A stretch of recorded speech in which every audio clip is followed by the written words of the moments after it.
Annie Grace, and I'm answering readers' questions. And today I have a question from Kelly. Kelly says, I was mainly a binge drinker, maybe a glass or two of wine during the week, but really saving up for a blackout on the weekends. My usual pattern was 10, 15 drinks on a Saturday night, huge regret on Sunday, then no drinks till Wednesday, a few glasses of wine Thursday, Friday, and repeat. As someone who didn't drink every day, will I still experience all the amazing effects of sobriety as you have described? Well, first of all, Kelly, I just want to say, like, everybody's journey is completely and totally different. So obviously that there are lots and lots of different things to consider. So I want to talk about two primary things that really contribute to some of what I would call, and you would call, the amazing effects of sobriety and living alcohol-free. So first of all, the first thing is really to do with our minds, and that's this noise that we have around drinking. So that regret that you describe on Sunday after having 15 drinks the night before and having Sunday be pretty much a wash, that just doesn't happen. Like, you wake up early with energy on Sunday and you feel great and you want to do exciting things and you're not regretting it. And then when you are like counting down the days, Thursday, Friday, okay, great, I'm going to blow out on Saturday, I can't wait.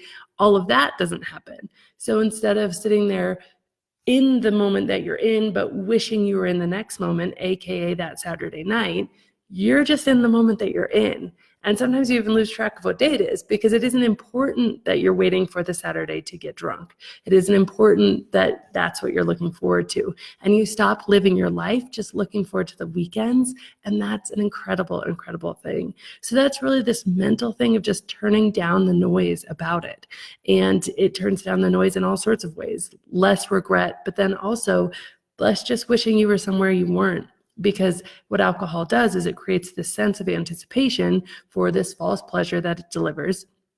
And so we live in that state of anticipation, but it's false anticipation, because what it does is really distract us from the moments that we're in and that are to be enjoyed anyway. And then the other big way that I'll talk about in regards to this question is the physiological stuff.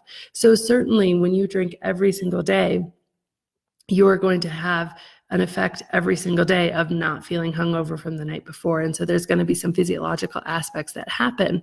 But even when you just drink, a lot on Saturday and then a few drinks Wednesday night, Thursday night, Friday night, you have alcohol in your system on a pretty regular basis.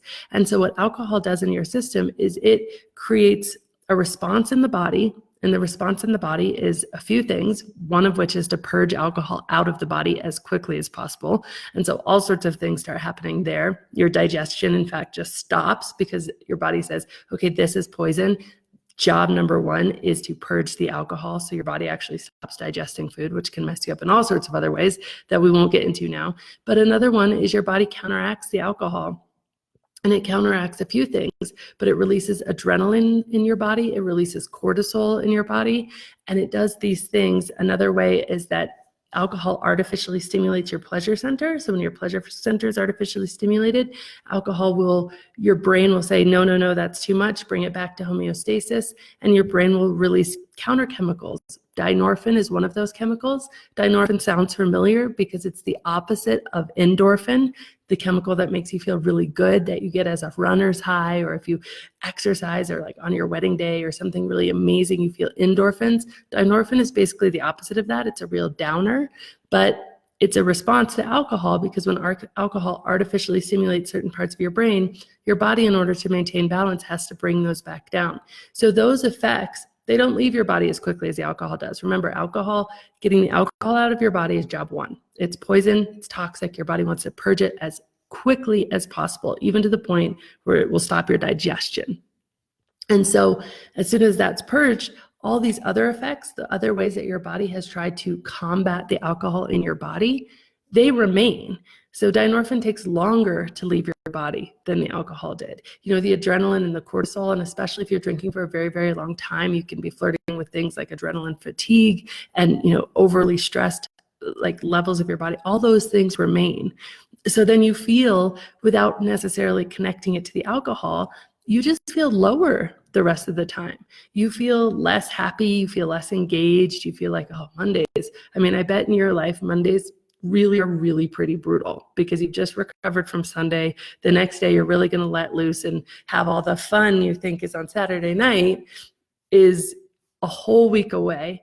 and you're not even letting yourself drink Monday, Tuesday, Wednesday. So you're not even combating any of those things that have been produced by the alcohol in the first place. Your body isn't even, there's no alcohol to kind of bring you even back up to low grade. So you're like below low grade for Monday, Tuesday, Wednesday, and then you start drinking a little bit Wednesday, Thursday, Friday.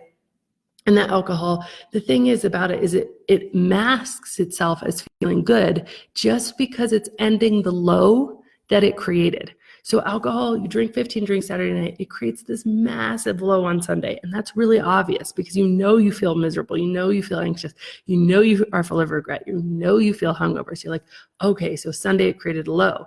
What you don't realize is that Monday, you still have a low. Tuesday, you still have a low. Wednesday, you still have a low. That drink on Wednesday brings you back up, not because it's really bringing you back up naturally, but for two reasons. One, it artificially stimulates part of your brain, artificially releases dopamine, and two, it is bringing back up some of the lows that you're drinking, even though it was Saturday night, created. So you live in this constant state of, if you have things like lack of just normal energy, lack of excitement for a lot of things, living for the weekends, living for those times of binge drinking, really a lot of noise in your head about when you can start drinking, and how much you're going to drink and all those sorts of things. All of those things are erased when you just make a decision to stop drinking. And the beauty of that is that when all of those things are erased, it's like this whole new world is opened up. So it doesn't necessarily matter if you drink one week or if you drink every single day. When you finally get that total peace, when alcohol becomes small and irrelevant and it becomes absolutely effortless not to drink, and it's not something that's consuming your thoughts, it's not something that you're ever worried about doing something you regret or saying something you regret. It's like a whole new world. And I think that is where the people who are like, wow, where has this been? Why haven't I done this sooner? Why was I giving away so much of my life to that fermented liquid in a glass? That's where you get all of those stories. And so, Kelly, to answer your question in a very, very short way, absolutely. Absolutely. It doesn't matter if you drink once a week. It doesn't matter if you drink just Wednesday through Saturday.